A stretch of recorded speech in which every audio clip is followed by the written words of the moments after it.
Assalamualaikum warahmatullahi wabarakatuh.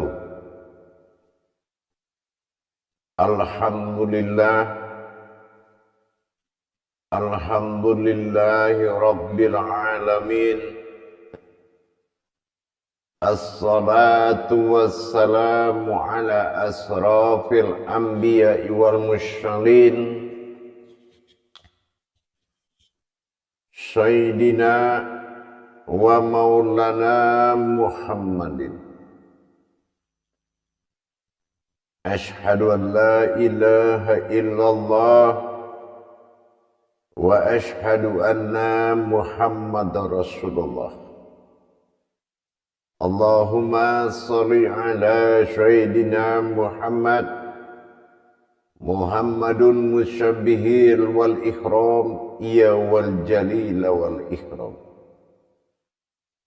wa tahirin wal mujahidina amma ba'du ibadallah wa ittaqullah.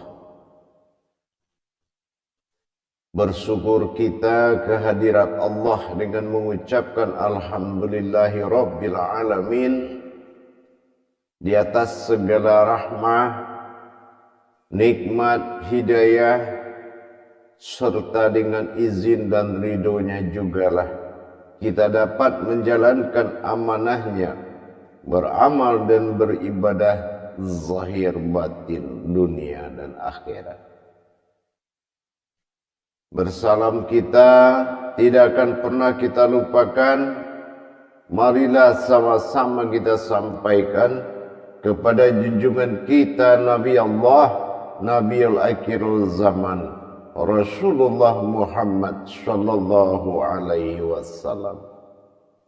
Atasnya kalimahnya kita kalamkan bersama-sama dengan membacakan Allahumma sholli ala Sayyidina Muhammad wa ala alihi Sayyidina Muhammad. Alhamdulillah bertemu lagi dengan saya Guru Mursyid Syekh Nur Muhammad Buya Irwan Maulana Al-Khalidi, Pasaman, Sumatera Barat, Indonesia. Tentunya dalam makom majelis zikir ma'rifatullah, dalam tayangan YouTube Buya Pasaman Timur sebagai channel syiar, dalam kupas tuntas hakikat ilmu, amal dan ibadah, dalam makom tauhid, dalam naungan Yayasan Islam Hidayatul Mubarakah, kita berbagi wawasan dan ilmu pengetahuan yang insya Allah meningkatkan iman dan takwa kita kepada Allah Subhanahu wa ta'ala. Jamaah, para hadirin dan hadirat dimanapun berada, rahimakumullah. Pada waktu dan kesempatan ini saya akan berbagi wawasan dan ilmu pengetahuan tentang nilai besar di dalam suatu sifat ketuhanan. Apa yang dikatakan hidup, yang dikatakan rahasia hidup bagi Allah.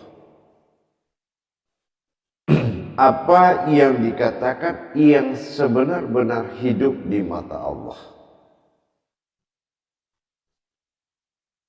Hidup ini sangat banyak. Semua yang ada, baik zahir maupun batin, nyata tidak nyata, semuanya itu hidup.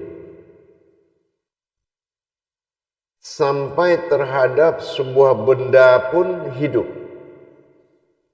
Kita percontohkan batu, semua itu hidup, pohon itu hidup.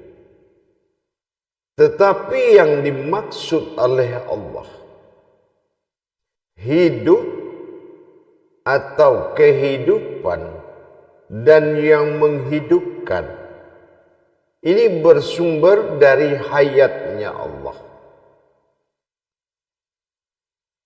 Ada hidup berpasangan dengan mati. Ada hidup yang tidak pernah mati.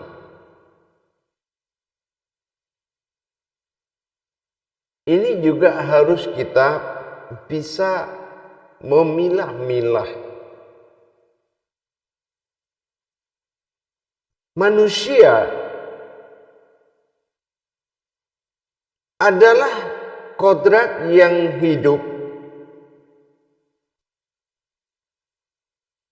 dan memiliki kehidupan sendiri. Manusia bukan memiliki kehidupan alam dunia, tapi manusia memiliki kehidupan sendiri. Apa kehidupan manusia itu? Kehidupan manusia itu adalah hidupnya Allah.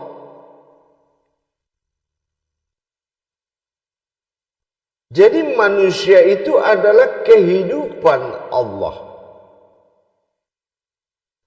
Apa yang dimaksud dengan kehidupan Allah? Hayatnya Allah. Apakah sama hayat Allah dengan semua yang hidup?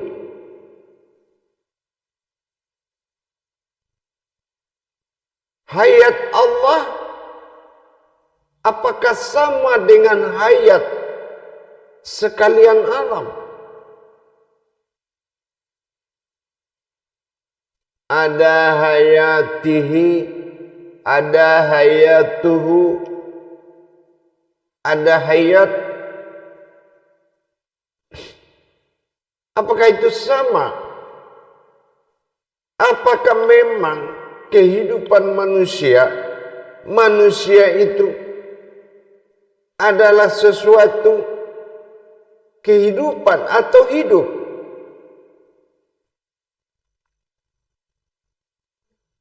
Inilah yang dikatakan hayat.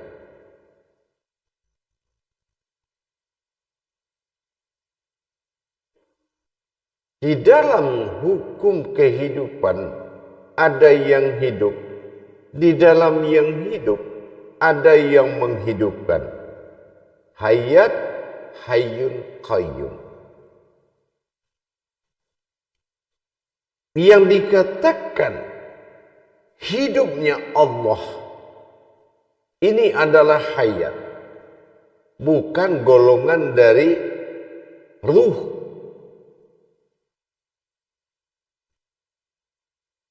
Bukan sebuah kehidupan, tetapi adalah hayatullah.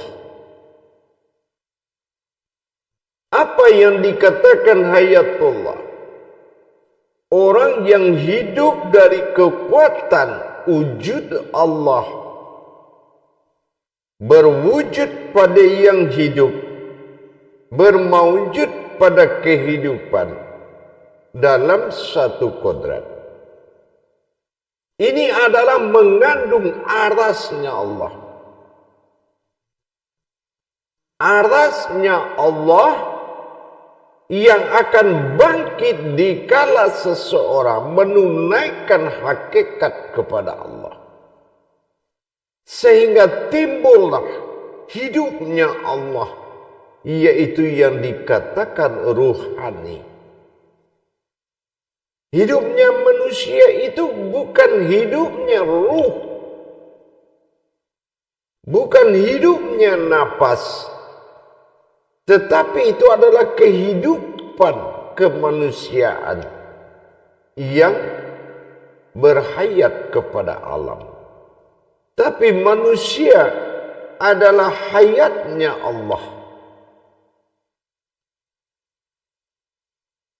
Apapun yang dilakukan seorang manusia kepada Allah dengan pelaksanaan hakikat,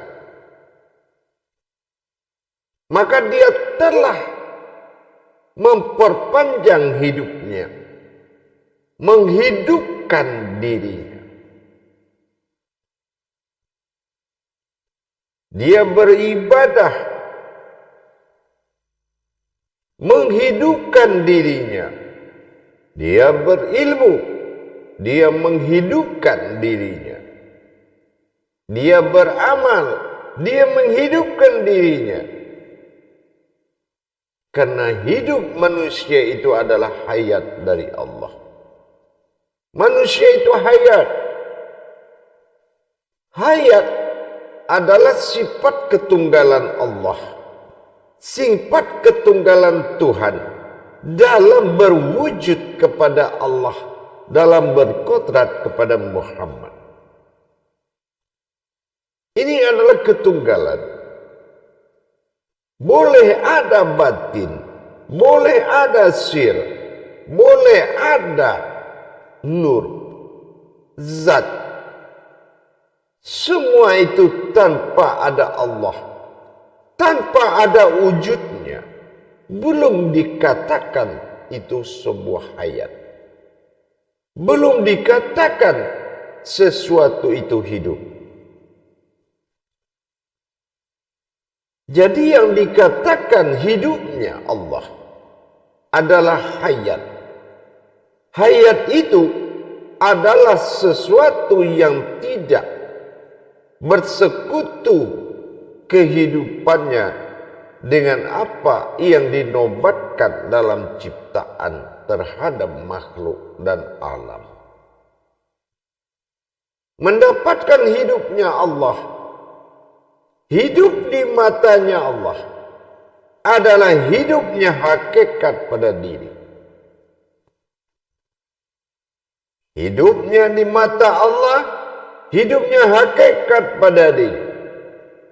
Hidup hakikat tubuh, hidup hakikat diri, hidup hakikatnya rohani, hidup hakikatnya batin, hidup hakikatnya zat Allah, hidup hakikatnya sir Allah, yaitu hayat. Hidupnya hayat, adanya Allah, adanya wujudku pada sifatku sendiri, itu dinamakan hayat. Tapi kalau aku belum bersifat pada sifatku, maka belum dikatakan ada hayatku. Inilah yang dikatakan bersifatnya aku pada sifatku sendiri. Jadi apapun yang kita lakukan, semua adalah menghidupkan diri. Menghidupkan diri dengan mewujudkan wujudnya Allah yang akan bermaujud pada diri. Itu yang dikatakan hayat. Itu yang dikatakan hidup.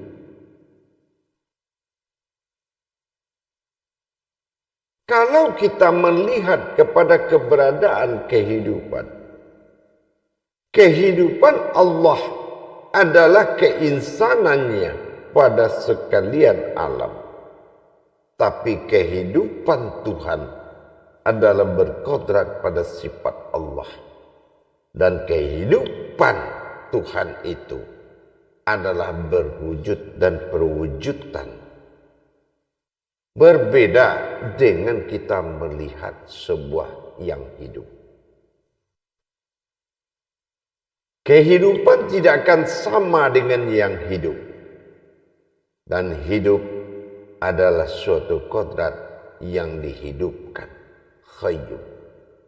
Itulah hayat. Jadi yang dikatakan hayat itu adalah dengan wujudnya aku pada batin, maujudnya aku pada rohani, nyatalah aku pada jasmani. Itu yang dikatakan hayat. Tetapi kalau belum wujud aku pada batin, Berwujud aku pada rohani dan nyata aku pada jasmani. Ini belum dikatakan hidup.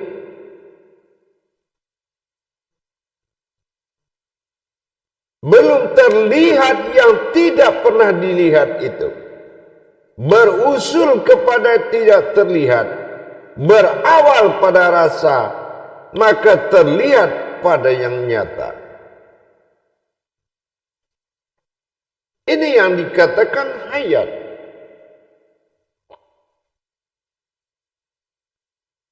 Jadi sebuah hayat wujudnya aku. Ini yang dikatakan hidup. Manusia adalah sebuah kodrat mati yang tidak memiliki daya upaya apapun. Layaknya sebuah mayat yang diutus dan dibekali ruh. Tapi apabila dia tidak mendapatkan dirinya, maka dia tidak hayat di mata Allah. Dia tidak hidup, tapi dia ada. Maka kita diwajibkan belajar mengenal diri kita. Ini tujuannya untuk mencapai bagaimana kita bisa menghidupkan diri. Karena diri ada di dalam diri. Apa yang dimaksud diri dalam diri? Berdirinya sebuah diri bernama tubuh. Didirikan sebuah tubuh karena ada diri berdiri dalam tubuh. Di dalam yang berdiri itulah yang adanya sebenar-benar diri. Inilah yang dikatakan hayat. Tidak berurat, tidak berdarah. Itu yang dikatakan hayat. Kalau kita belum bisa mendapatkan nilai rahasia kerohanian kita kepada Allah, maka kita belum bisa mengatakan diri kita hidup, tapi hanya sebatas sebuah kehidupan. Kalau ibarat dalam satu rumah, termasuk peliharaan kucing, burung, itu kehidupan, bukan hidup. Manusia adalah sifat bagi Allah, yang mana dia hidup dari sifat, dan dari Allah bersifat. Itu yang dikatakan hidup. Jadi kalau kita menjalankan hakikat Allah, sesungguhnya kita telah menghidupkan diri kita, yaitu batinnya Allah disebut dengan nafs. Nafsahu, diriku. Makanya ada sebuah kalam Allah dalam bermunajat, Al-Malikul Hakul Mubin, dalam selawatullah. Bagaimana kita menyatakan Al-Malikul Al-Hakul Mubin, Al-Haq. Bagaimana kita mendirikan kebenaran diri yang benar dan nyata. Maka mana yang dikatakan yang nyata, maka kita dirikan. Jadi perbuatan hakikat kepada Allah adalah orang yang menghidupkan dirinya. Karena diri bagi Allah adalah sebuah hayat. Hayat bagi Allah adalah dengan adanya aku pada wujudku sendiri. Aku wujud pada batin, berwujud pada rohani dan nyata terlihat pada jasmani. Ini hakikat ketuhanan. Sekali lagi, hakikat ketuhanan. Hakikat ketuhanan adalah diri. Nafs. Untuk dasar marofa nafsahu. Untuk mendapatkan waroka rabbahu. Bagaimana kita bisa man arafa nafsahu wa qad rabbahu? tentu dengan kita mendirikan dan menghadirkan keakuan. Sifat aku bagi Allah akan menuju keakuan. Keakuan inilah yang akan menjadikan sebuah keinsanan untuk mendapatkan ketuhanan. Tentu dengan adanya keumatan. Tetapi dalam persoalan hidup, hidupnya Allah adalah hayat, bukan sebuah ruh yang ditiupkan kepada sekalian alam, tetapi adalah sebuah hayat. Hayat dengan adanya aku berwujud pada sifatku, maka bermaujud pada kodrat. Itu yang dikatakan hidup.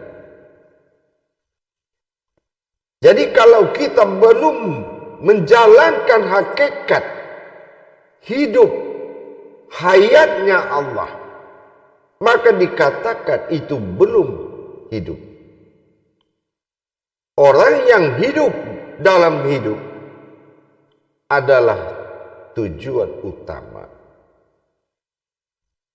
Kalau kita tidak mencapai nilai hakikat, bagaimana kita bisa menjadi sebuah hidup, sebuah ruhani yang terbit dari sirnya Allah? Maka belum dikatakan itu hidup. Manusia itu belum dikatakan hayat bagi Allah, belum dikatakan hidup di mata Allah, kalau dia belum melaksanakan perbuatan hakikat yang melahirkan kehidupan dari wujud hidupnya rohani. Bergejolaknya sir pada batin mewujudkan batin dan mewujudkan sebuah nilai zat. Zat inilah yang akan berwujud pada nur. Nur inilah yang akan hayat pada jasad. Ini yang dikatakan dengan wujudnya aku pada batinku. Maka hayat aku pada rohani, nyatalah aku pada jasmani. Ini adalah kodrat hakikat ketuhanan. Kalau belum ada dan wujud dalam salamatum bakom yang dikatakan wujud aku pada batin, mana batin tempat Allah wujud? Adanya batin, adanya Allah, itu dikatakan wujud pada batin. Batin lam jalalah meliputi sekalian alam.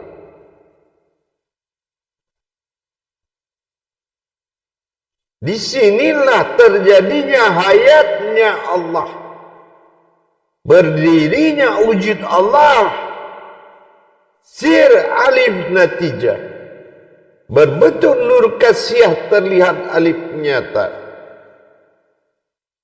Hayat pada titik dalam wujud kepala manusia, menandakan sebuah pertanda. Manusia itu adalah sebuah pertanda tentang wujudnya Allah, yaitu adanya Allah. Kalau manusia itu belum menjadi sebuah pertanda, dia belum bisa memperlihatkan kalau dia sebuah pertanda dengan adanya Allah dan bergerak hidup dan hayatnya Allah, maka ini belum dikatakan dia menjadi kehidupan Allah, yang mana hidup dia itu adalah sebuah kodrat yang menghidupkan. Ini belum dikatakan hayatnya Allah.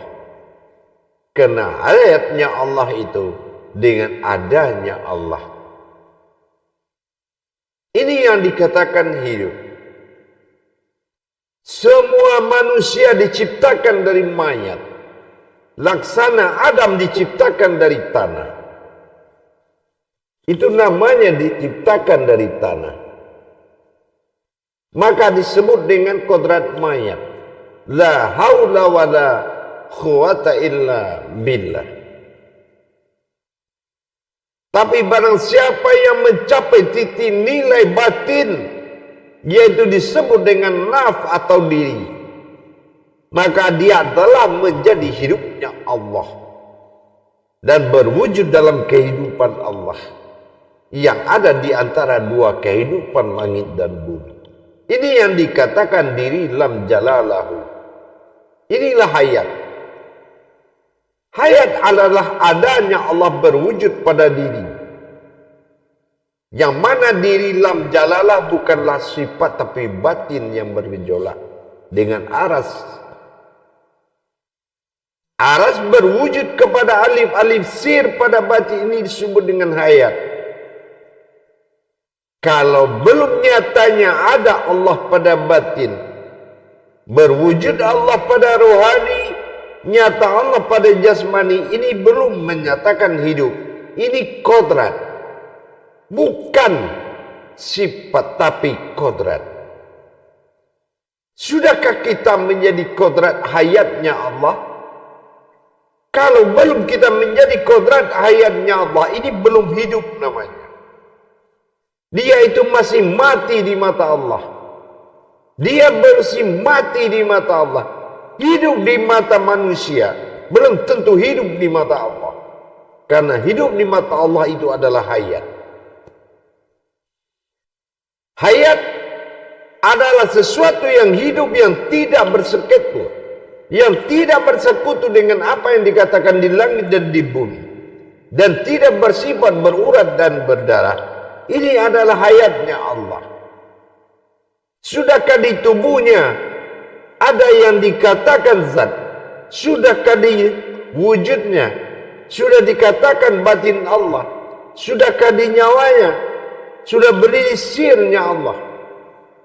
Kalau dia belum menjadi pertanda menandakan wujudnya Allah pada diri, masih berupa tubuh dan penglihatan jasad, maka dia belum dikatakan hidup. Inilah hayat. Rahasia hayatnya Allah bertajalli di dalam diri, dan diri adalah penampakan hayatnya Allah. Ini yang dikatakan zahiru fil batinu. Zahir manusia itu adalah penampakan yang batin. Apa yang dikatakan penampakan yang batin? Yang dikatakan penampakan yang batin, ini yang dikatakan amruhu, suatu batin yang terlihat. Inilah hayat yang awal dari seluruh yang ada itu disebut hayat. Allah bukan sebuah hayat, tetapi Allah memiliki hayat.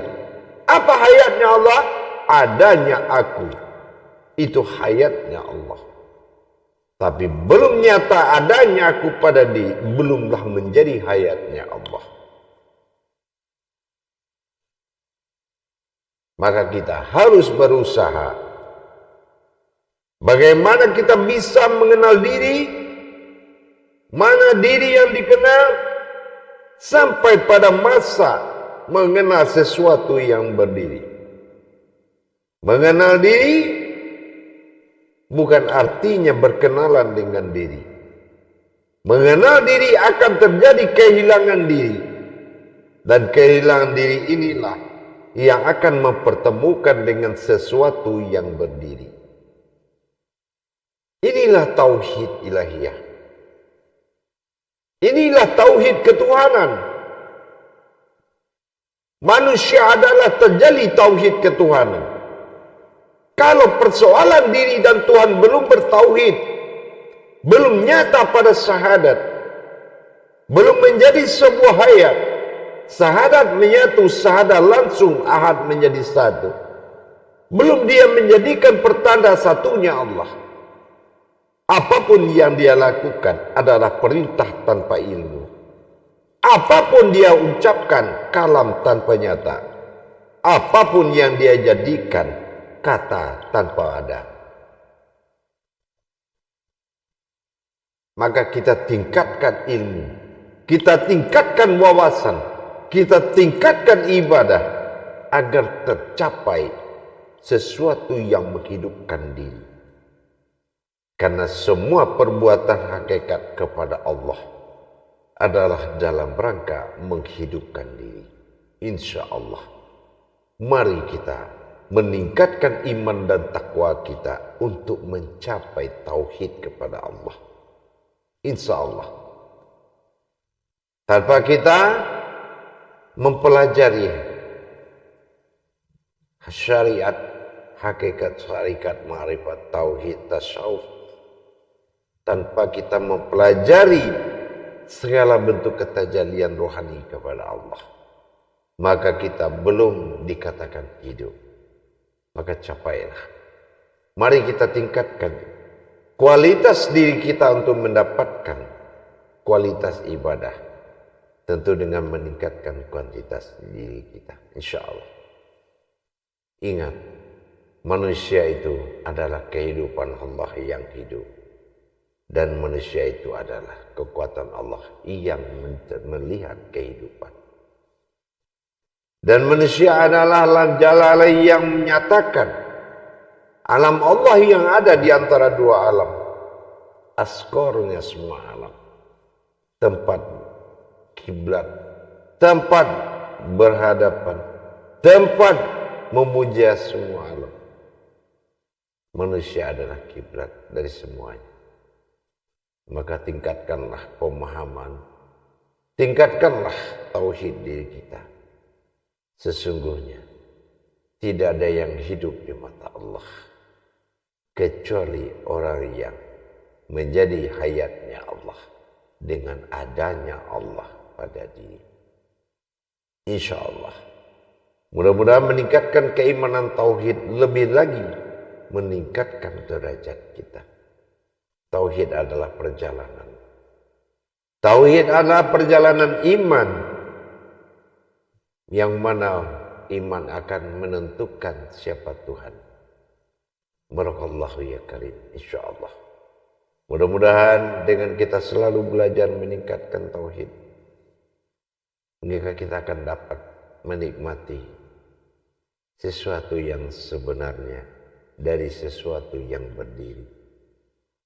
Bahasa sesuatu itu lebih baik daripada kita berbahasa mengumpamakan sesuatu. Barakallah ya karim. Akhirul kalam, wabillahi taufiq wal hidayah. Wassalamualaikum warahmatullahi wabarakatuh.